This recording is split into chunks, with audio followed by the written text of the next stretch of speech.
The guy is alive. And that's John. Look at his happy face.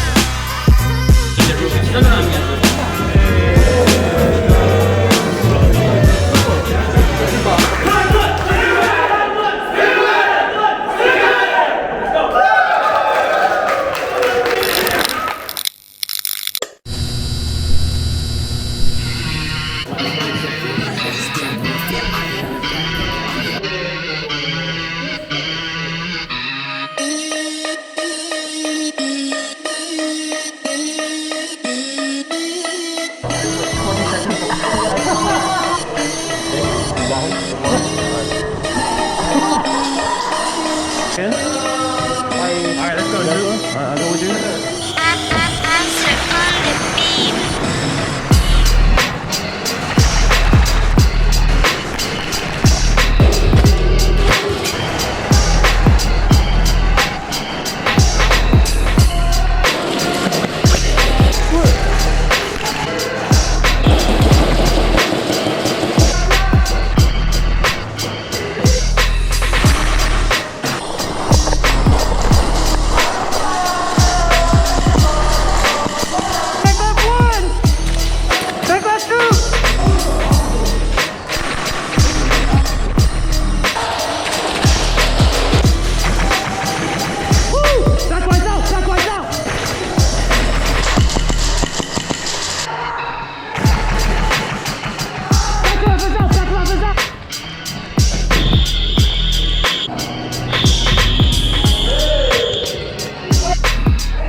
Alright, yo, we're about to go to Japan to participate in their SpeedQB. So if you don't know, they're like the OG of SpeedQB in all of Asia.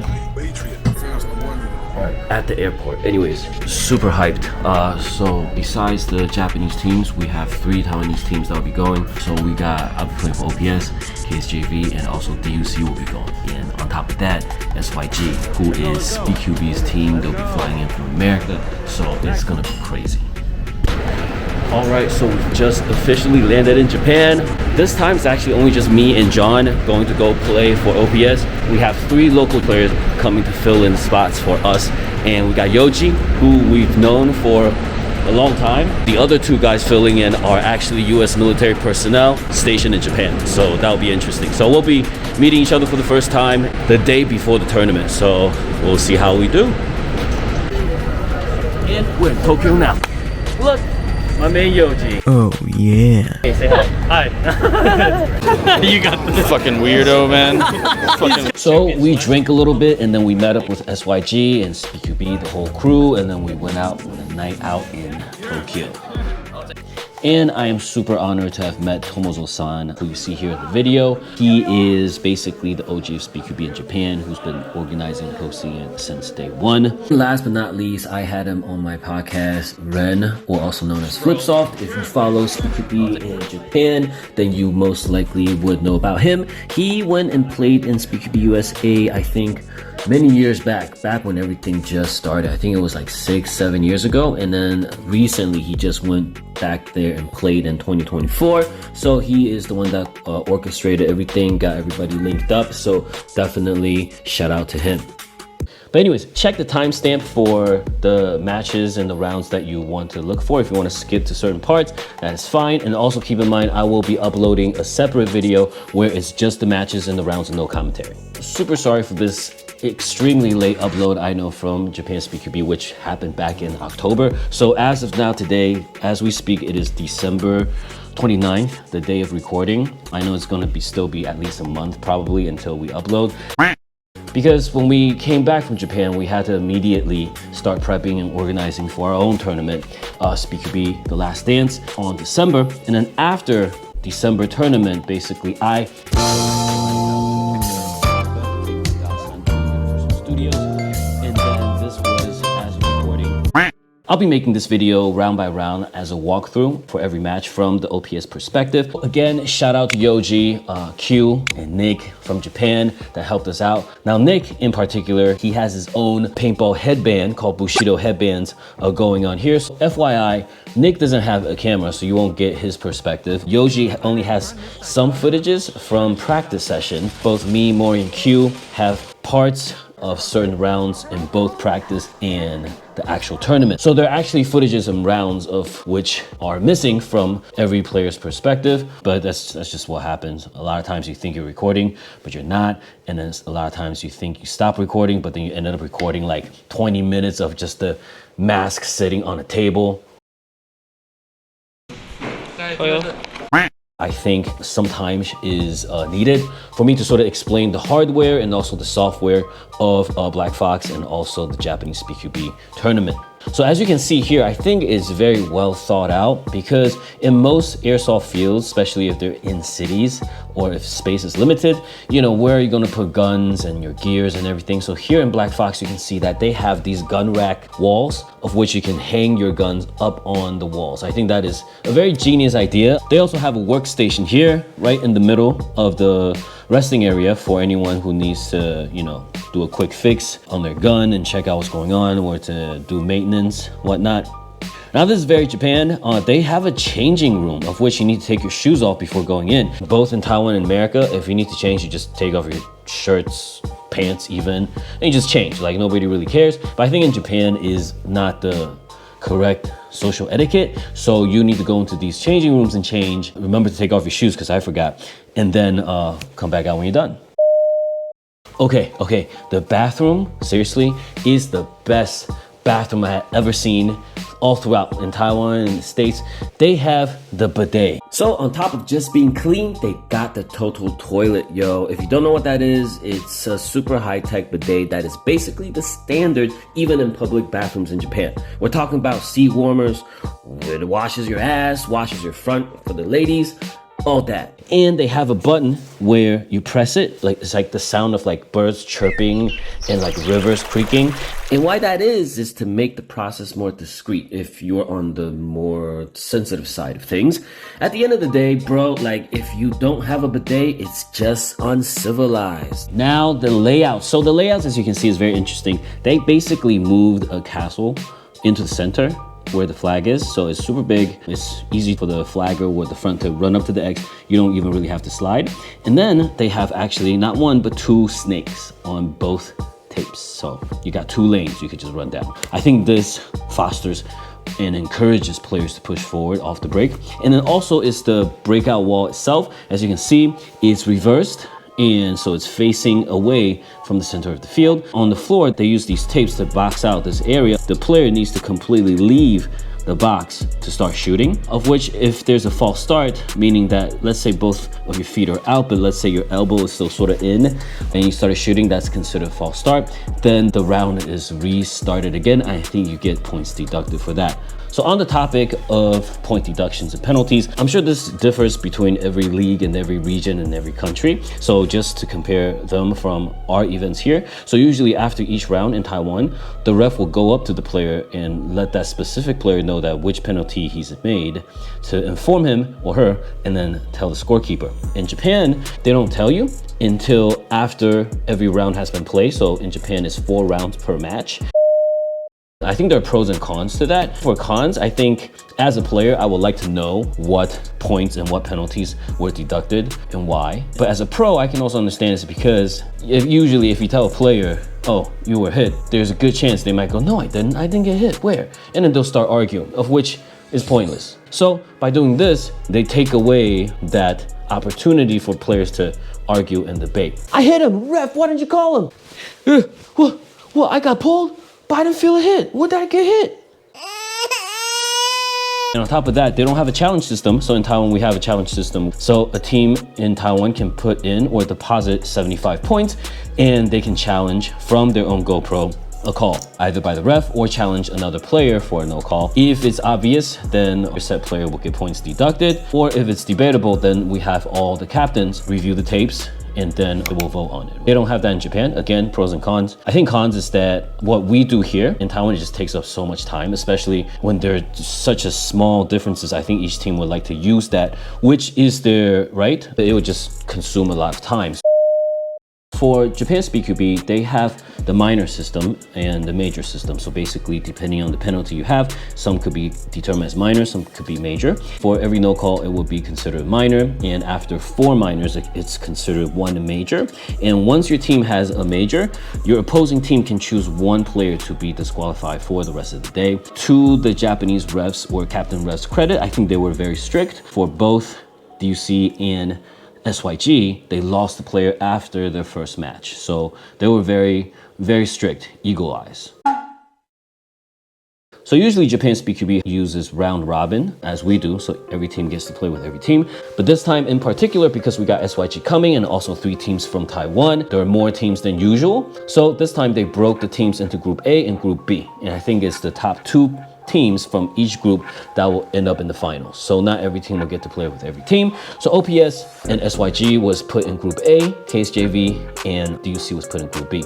As it will turn out later, that first and second place of the tournament will also be placed in Group A with us. So definitely going to be very challenging, but I wouldn't have it any other way. Japan SpeedQB here, it is 4v4 limited class, and they will use the dice, of which before the rounds begin, before the group started playing, every team will go in and toss the dice. The dice will determine what kind of guns the 4th player on every team will use. So if you toss a pistol, that means the 4th player has to use a pistol. And also the intervals were quite long between the rounds. What we notice is that Tomozo-san here, he is sitting there with a computer. He is basically doing both my job and Remy's job. So usually in Taiwan, we have the scorekeeper, he gets the scores and then he sends in the paper to Remy in the resting area. She then puts it on the computer. While they're doing that, I'm calling in the next teams to come up, getting them set up and papers are stone. But in Japan, I think Tomozo-san is doing everything step by step. So before he can get the scores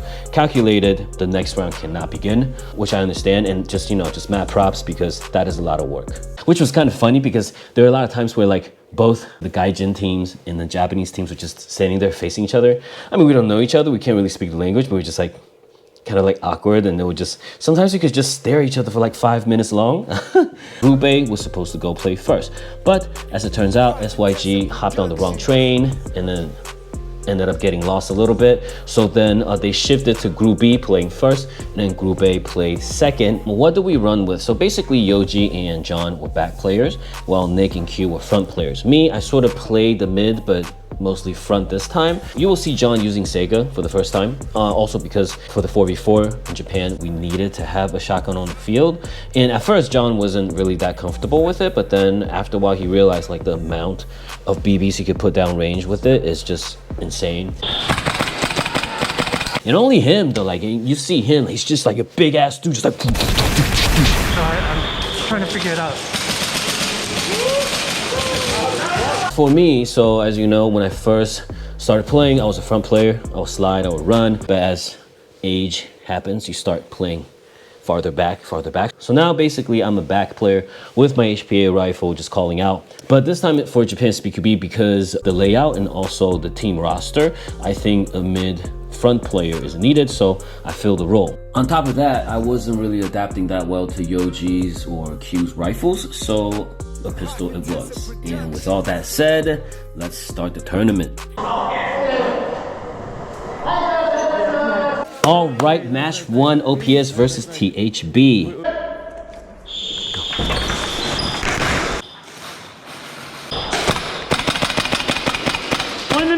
One mid.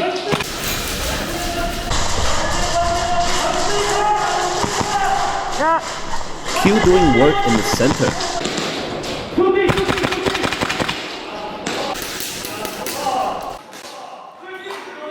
It is 4-1.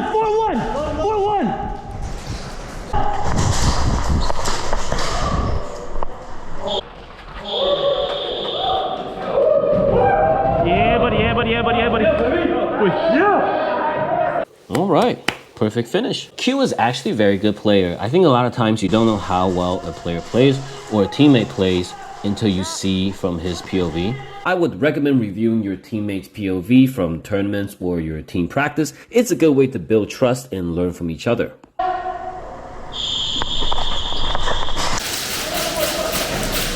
Good break from TBH. Q didn't get the flag. Tower's still there. Watch out. Tower's still there. Watch out. Tower's still there.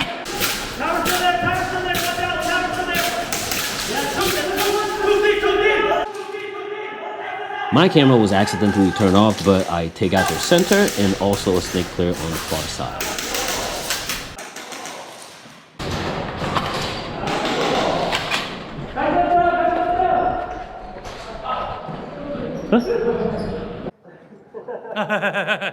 As I was flanking around the pillar, I threw up my hands so my teammates wouldn't shoot me as I round the corner.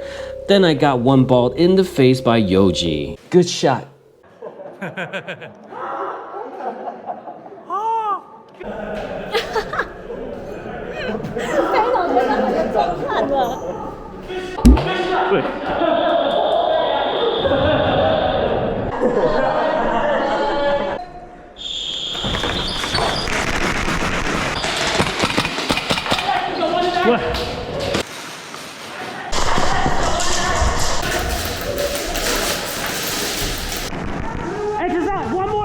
You can see Japanese ref polling players. As Flipsoft said, they're extremely strict.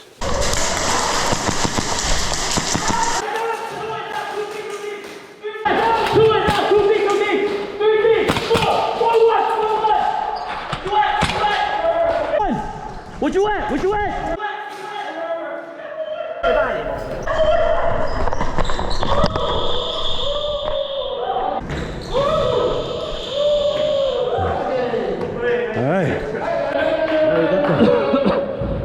It's actually good to hear my callouts from other teammates' GoPro, so this way you can sort of grasp how loud and audible your callouts are from other people's perspective and from their specific position. So I think that's also something to try out for you, because when everyone's calling out, they feel like they're calling out very loud, but you don't really know until you hear it from other people's perspective.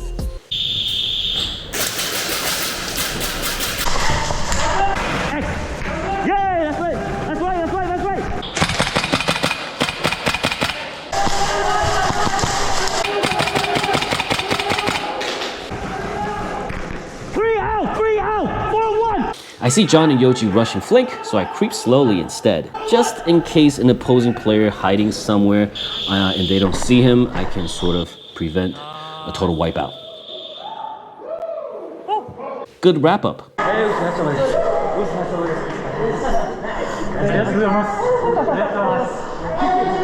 All right, match 2. So this will be OPS versus HIT, who will actually turn out to be second place after the end of the tournament.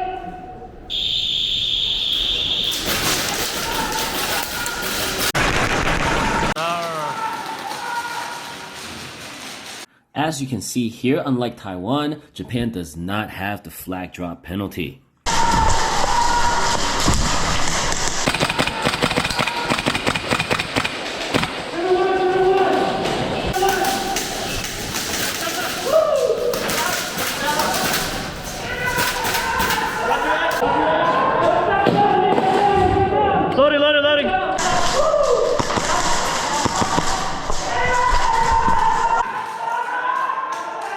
I believe Yoji takes out their center player when he tries to peek the other side.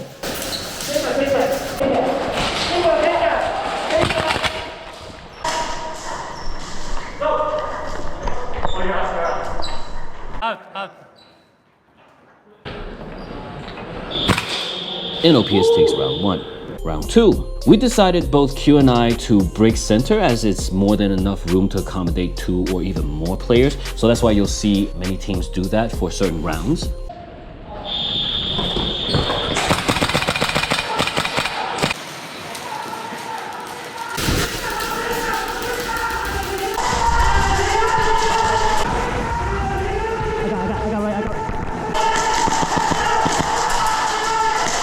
Q is having issues with his pistol.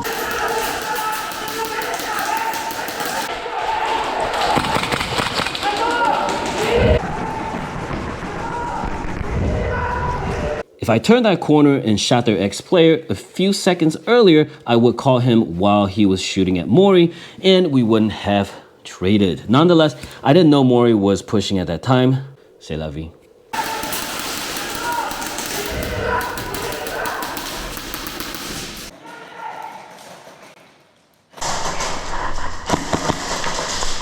Yoji pushes to center but is taken out while Q still having gun issues. Clean shot from HIT back player.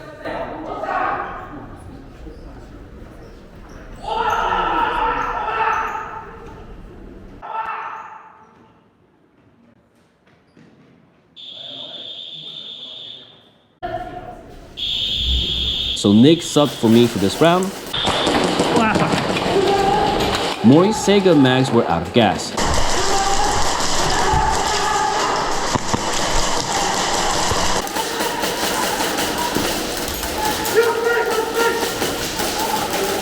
The field layout allows Snake players to push to the middle with a relatively small slit to shoot in. So basically right off the break, you'll have half court control. You can push all the way up to the 50. In many cases, you'll see players utilize this angle.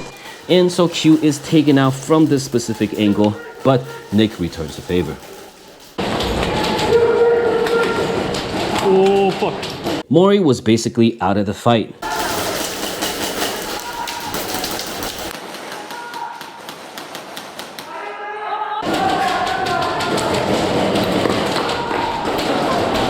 What the fuck?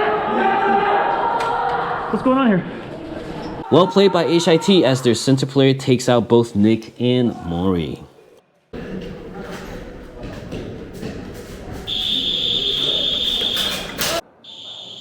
Nick is still subbed in for me.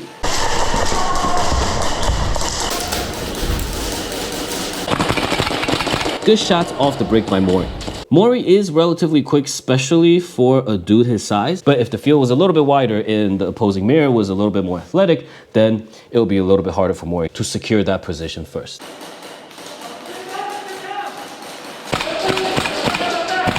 He's there, he's there.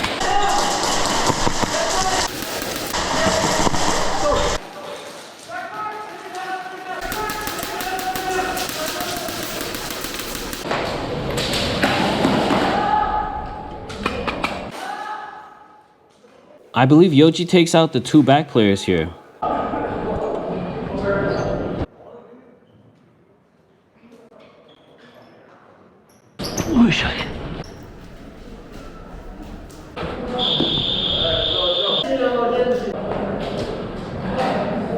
OPS takes round 4.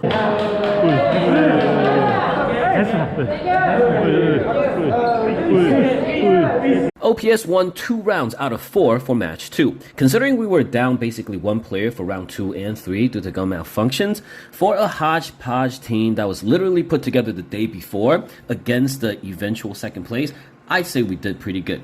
After factoring total points and deductions from penalties, OPS loses this match. But like I said, OPS played well. So did HIT. It was a great match.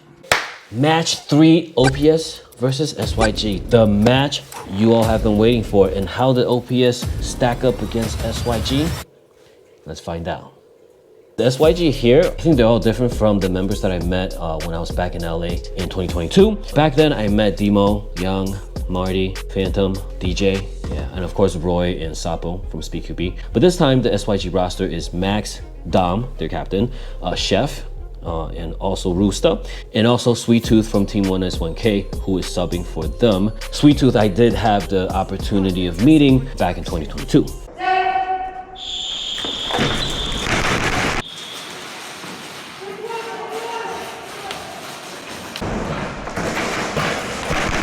I traded with Max at the center here.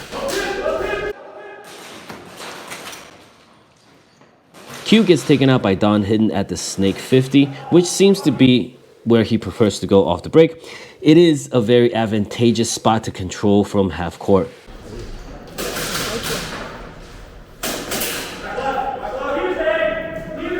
Mori decides to push up. Not sure if he and Dom traded or he took Dom out, then gets taken out by Sweet Tooth at back right.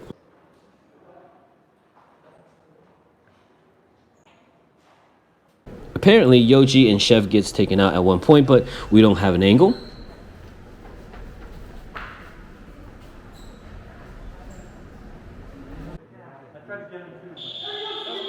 And Sweet Tooth hangs the flag. SYG was down to one player. Pretty good. I'll take that, right?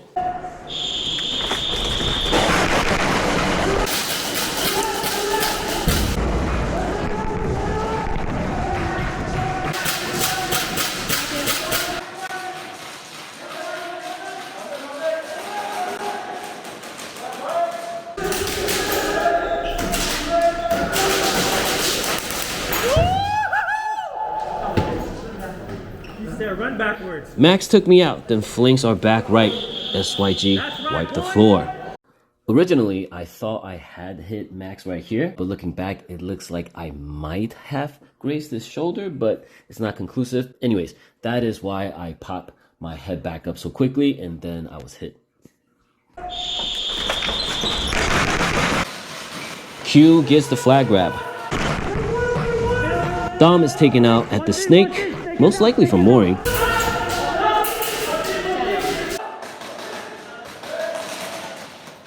I decided to push, but gets caught in the open and get taken out by Max, who then also gets taken out by Mori, I think.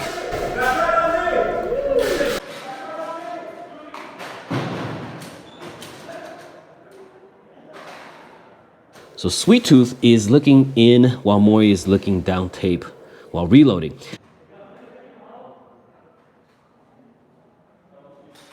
So here you see that great comms coming from Chef and Sweet Tooth. 哇，被打到。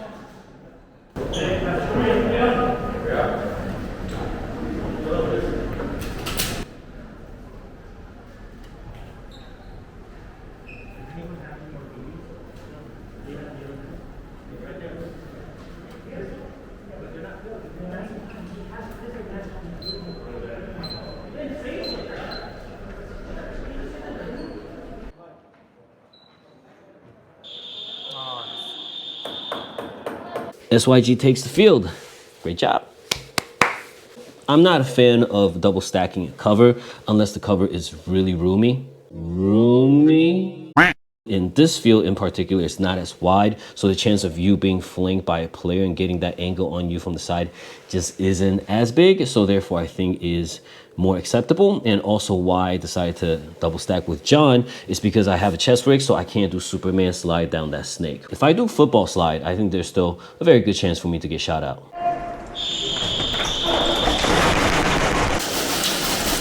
Both Nick and I decided to run center off the break, but sadly, we got into that tunnel vision and neither of us grabbed the flag, and that was 25 points we could have had.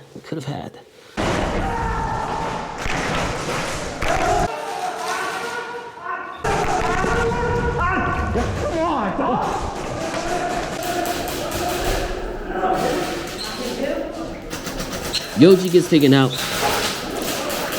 Sweet Tooth pushes center. Mori takes him out, but then Chef returned the favor.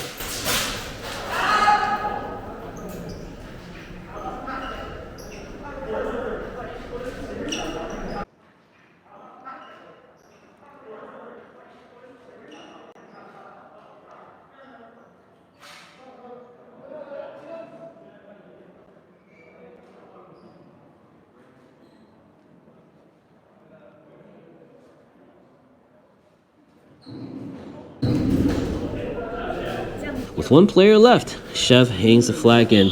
That wraps up our match. We lost every round, but we put up a good fight. Good shit, good shit. Thank you for the lesson. Thank you for the fucking lesson, man. I couldn't be on the field, bro. Good shit. When I traded with Max right here, he was obviously upset when walking off the field. When I approached him, he said I was hit much earlier in the round before I was called by the ref. Looking back frame by frame, I still couldn't locate where or how I was shot. The only one I can presume would be this shot right here that either bounced off the cover right in front of me or my gut. That said, as an organizer and a ref myself, I can also empathize with the challenges that comes with airsoft and the chances of a BB hitting me somewhere where I, as a player, honestly didn't feel. As this is competitive airsoft with all of its imperfections, it's still the sport I signed up for. And in this situation, I fully accept and respect the ref's call. Sincerely apologized to Max about the hit not registering with me and moved on. Started thinking about how to play better for the next round and strategizing with my team about the coming matches. As a player, I also recognize the frustrations, but too often some of us end up on an ego trip. We might feel the unfair call was a personal attack on me. As such, it justifies whatever responses and actions I take afterwards. So I burn down the internet. In no multiverse, parallel universe does this type of action equate sportsmanship. Sadly, too often said players with teams go on a grand crusade advertising about themselves as the victim. After all said and done, they quit the hobby, while the rest of us can only clean up the mess and carry on.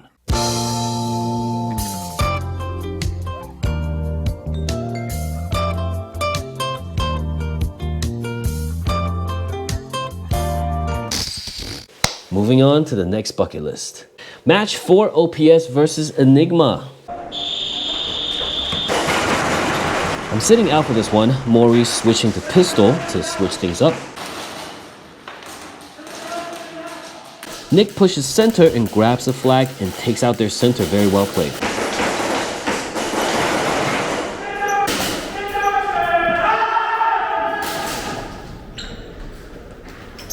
Three-man push. Yoji gets taken out by their back left, but Q and Mori was able to finish. All right. Good job, boys.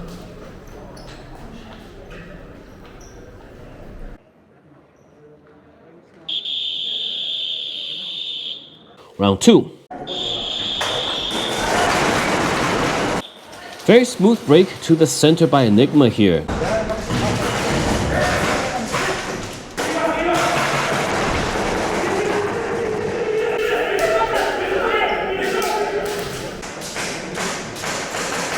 Mori, the only one left, and gets taken out. Well played by Enigma.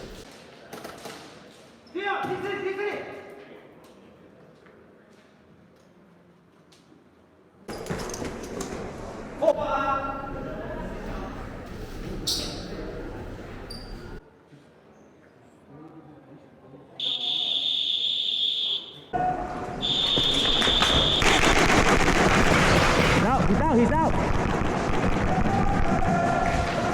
Off the break, I took out 2 of their players, though I'm pretty sure I shot one much earlier. But anyways, I get traded with their center here.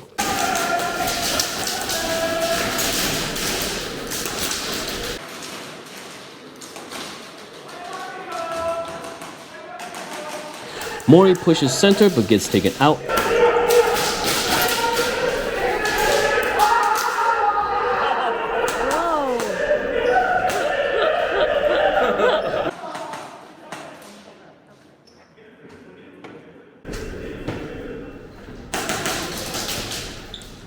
Q being very nimble here, but ultimately loses the fight. Enigma finishes with the remaining 2 players.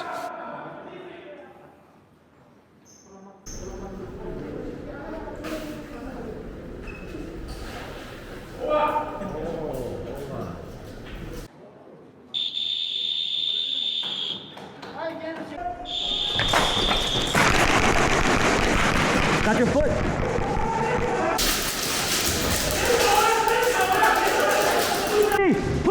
It is 4-2. It is 4-2. OPS had a good push off the break, but Enigma came back strong.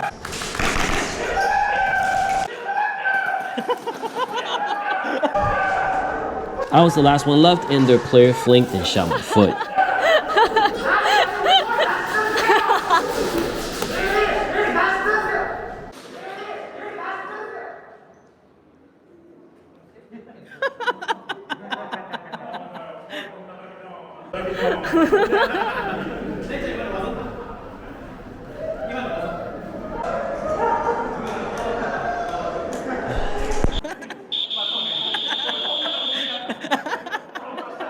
So people are laughing because the Enigma back player here had a very unique way of calling out. That's actually a good idea because on the field, so many people calling out, sometimes it gets mixed up. But if you have a very unique way of calling out, then your teammate knows that, hey, that's my boy back there. Hey, let's go. Let's go. Hey, hey. Match 5, OPS versus bonus spin, who will actually end up taking first. And this is the last match of the day, and let's go.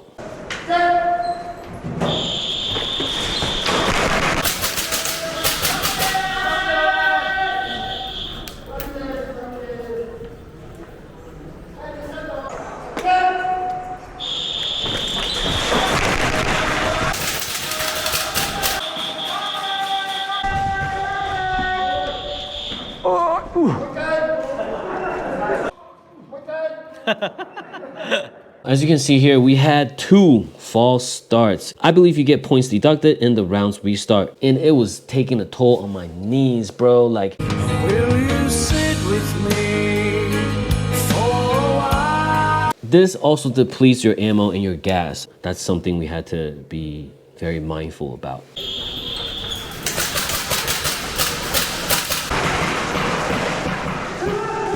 All right, Q's out. Q gets taken out of center, and I decided to fill his spot and grabs the flag. Q.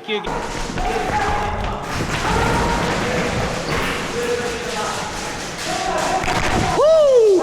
X is out. What? I shoot out their center, but gets pulled by the ref.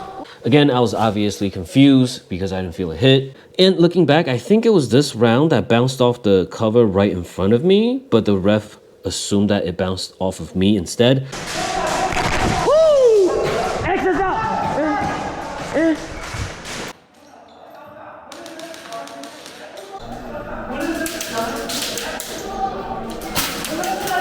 What's that? Very accurate shot from bonus spin and takes out Mori. And you can hear how impressed he is with that shot. What's that?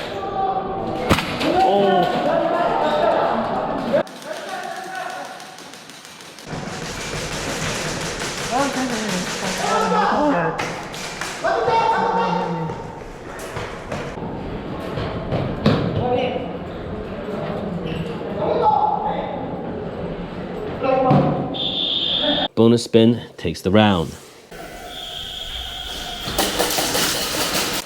Q and Nick rush the center, but Q is shot out.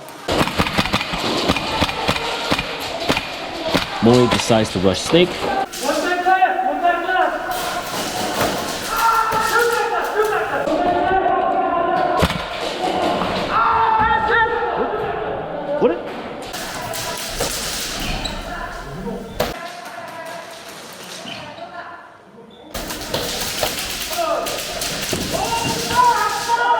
So here, bonus spin accidentally team killed one of their own teammates at the end, but cleans round 2.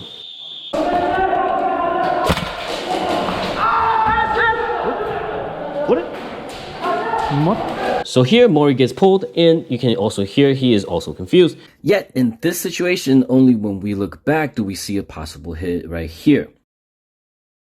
Bottom line is, we signed up for this tournament. In doing so, we entrust Japan SpeedQB and their refs to run the tournament. Right or wrong, we'll respect the ref's call, because we respect the sport.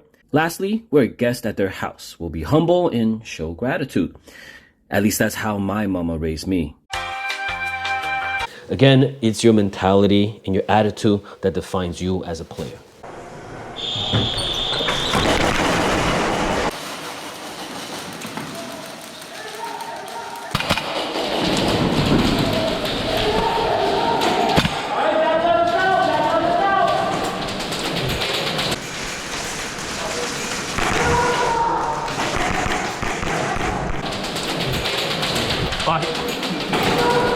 Nick and Mori gets taken out.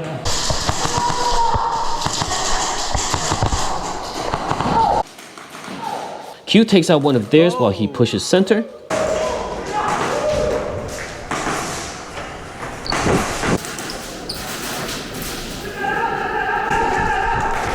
I decided to switch right side and push, but I missed their player hiding in the snake. I didn't see him.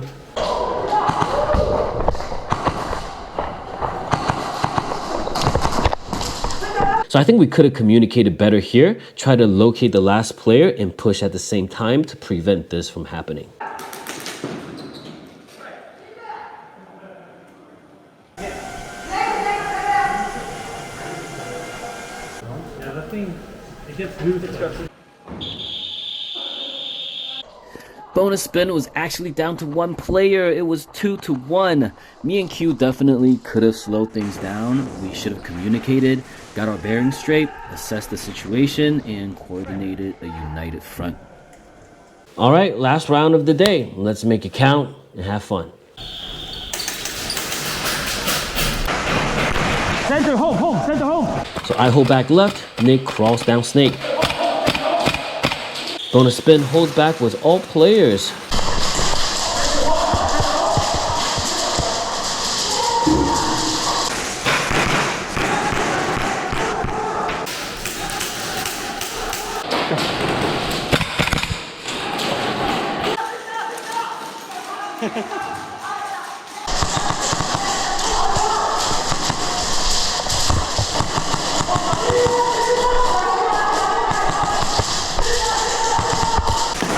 Home's on me.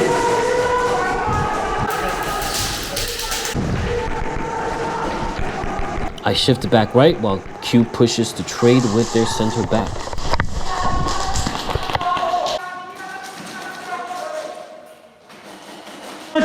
Two D. I take out their player that pushed up to the 50 snake on the opposite end. I'm behind you. I'm looking left. So now it is 2-1. We got this in the bag, right? I got Nick in front of me, making comms, letting him know, hey, yo, I got your left, right? You looking right, got your left. Bonus spin has one player left with a pump shotgun. We got this, bro, we got this. So their last player with the pump shotgun pushes, run into my sight. It was at this moment he knew. Hey, wait. Nothing happens from my end and I get taken out. He then turns around and takes Nick out. It's the last round of the day.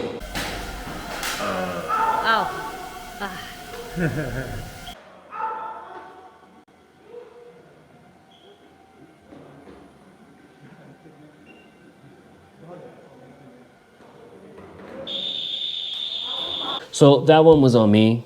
So my gun ran out of gas. Hey, the gun jam. Huh? The gun jam. I could have shot him. What? Oh, it might be out of gas. Yeah, it's out of gas. I could have shot him. Yeah, it's out of gas. Oh, that last one.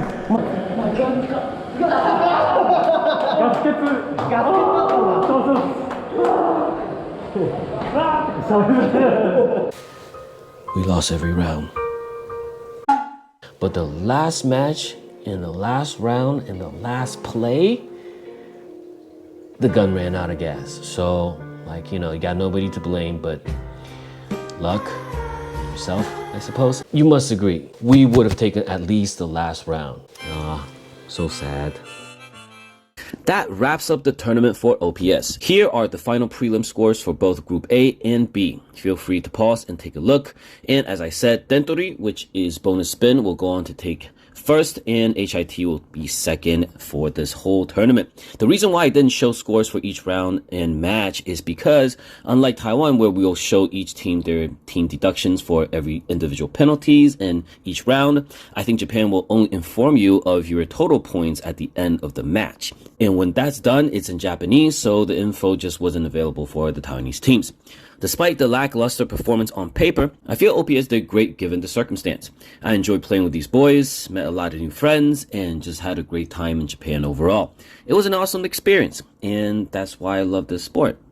So at the end, OPS and KSJV had to leave early because we already reserved the bus to pick us up, and because the event was delayed, so we couldn't stay for the end ceremony, but DUC stayed, and congratulations to E3 from DUC, who was actually crowned the MVP of the day. We have one kind of extra prize. It's kind of like MVP prize. It's not a traditional MVP. It's not just about, oh, this player won a lot of games or made a lot of kills. This player surprised us. Also, this player showed a lot of courage and fearlessness. This player is from Taiwan, from Team DUC. Let's get Isan up here, please. Isan.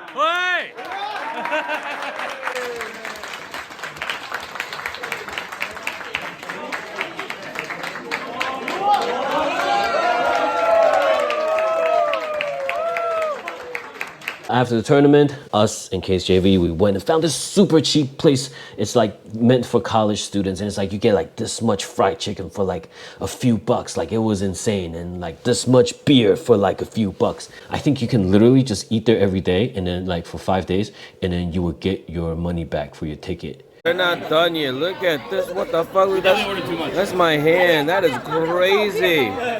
Fucking fried chicken on a boat. Like a real boat. You could put a baby on it. And that's another thing I want to check off my bucket list, and that is playing abroad with Taiwanese players and just having fun there. Definitely very grateful, and it's been an amazing journey. Anyways, like I said, I'll be traveling, and as you can see here, a lot of my guns are actually missing because I've either sold them or gave them away because I am planning to move back stateside.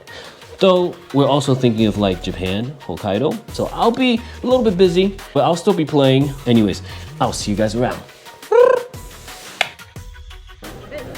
Hi!